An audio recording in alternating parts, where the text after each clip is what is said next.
Assalamualaikum warahmatullahi wabarakatuh. Nama saya Izzati Nafisa binti Muhammad Azhar. Kod pelajar 202005140 di HMY. Saya dari Intake Jun. Tempat yang saya pilih untuk membuat assignment tourism, cross culture and heritage adalah Tembok Besar Cina. Untuk pengetahuan semua, Tembok Besar Cina ini merupakan binaan yang menjadi salah satu daripada 7 keajaiban negara di samping piramid di Mesir dan lain-lain. Tembok Besar Cina ini juga merupakan peninggalan sejarah. Ia terletak di Beijing, China. Pembinaan Tembok Besar ini dikatakan bermula sekitar 700 sebelum Masihi. Pada 221 sebelum Masihi, setelah Qin Shi Huang menjadi maharaja, beliau memulakan pembinaan dinding sejauh 5,000 km untuk melindungi wilayah pemerintahannya. Bermulanya pembinaan itu, dinasti seterusnya menyambung kerja-kerja pembinaan tembok. Walaupun pembinaan tembok besar ini bermula di bawah pemerintahan dinasti Qing, bahagian yang kita lihat pada hari ini adalah hasil kerja dinasti Ming yang dibina antara abad 14 hingga abad 17.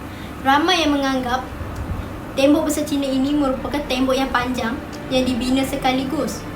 Sebenarnya tidak. Tembok Besar Cina ini merupakan gabungan tembok-tembok sejauh 20,000 km di bahagian utara China zaman kuno dan pemerintahan maharaja. Tembok Besar Cina ini ada 10 bahagian yang ada keistimewaan tersendiri, antaranya Mutianyu. Mutianyu merupakan bahagian yang terkenal bagi pelancong asing. Bahagian ini juga merupakan bahagian yang mesra kanak-kanak. Jadi, untuk sesiapa yang ingin bawa anak-anak, bolehlah datang ke bahagian Mutianyu. Selain mendaki dan melihat pemandangan di Mutianyu, pelancong boleh mencuba kemudahan yang ada di bahagian ini seperti kereta kabel dan tobogan. Yang kedua, Jinshalin. Jinshalin merupakan bahagian yang terkenal untuk laluan mendaki dari Jinshalin ke Simantay. Bahagian ini juga merupakan bahagian yang paling indah di Tembok Besar Cina. Yang ketiga, Jiangkou. Untuk orang yang menyukai cabaran, bolehlah datang ke bahagian ini sebab bahagian ini mempunyai bahagian yang paling curam dan paling berbahaya. Yang keempat, Simantay. Bahagian ini merupakan satu-satunya bahagian yang dibuka pada waktu malam. Bahagian ini juga mempunyai ciri-ciri yang berbeza daripada bahagian-bahagian yang lain. Yang kelima, Wang Huacheng. Wang Huacheng merupakan bahagian yang terkenal dengan pemandangan tasik dan tembok kuno yang sempurna. Yang keenam, Gubeko. Bahagian ini dikenali sebagai tembok liar dan tapak pemerintahan purba. Yang ketujuh, Juyongguan. Juyongguan merupakan benteng tembok yang paling hebat di Tembok Besar Cina. Yang ke-8, Huangyaguan.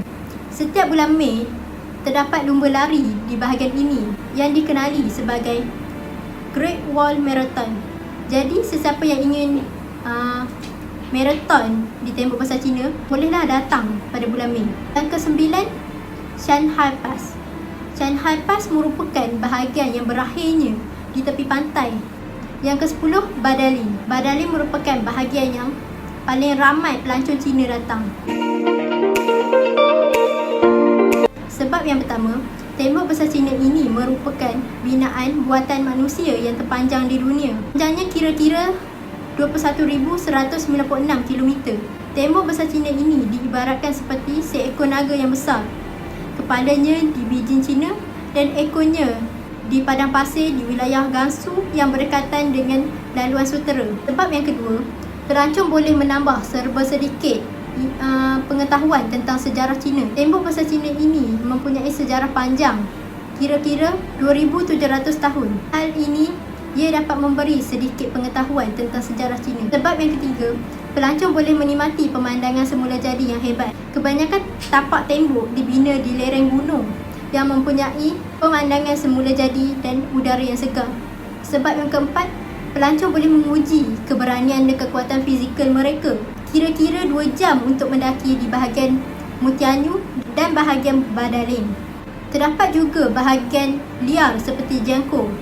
Mendaki di bahagian Jiangkou merupakan cabaran yang besar untuk kekuatan fizikal mereka. Akhir sekali, sebab mengapa pelancong perlu datang ke Tembok Besar Cina ini? Pelancong boleh mengambil gambar yang hebat dengan pemandangan yang menarik. Tembok Besar Cina ini merupakan tempat yang sesuai untuk fotografi. Bahagian yang terbaik untuk mengambil gambar yang bagus adalah di bahagian Badalin, Mutianyu, Jiangkou, Jinshalin dan Simatai. Jadi, marilah kita menambah tembok besar Cina ini ke dalam senarai lokasi percutian kita nanti setelah pandemik COVID-19 sudah reda.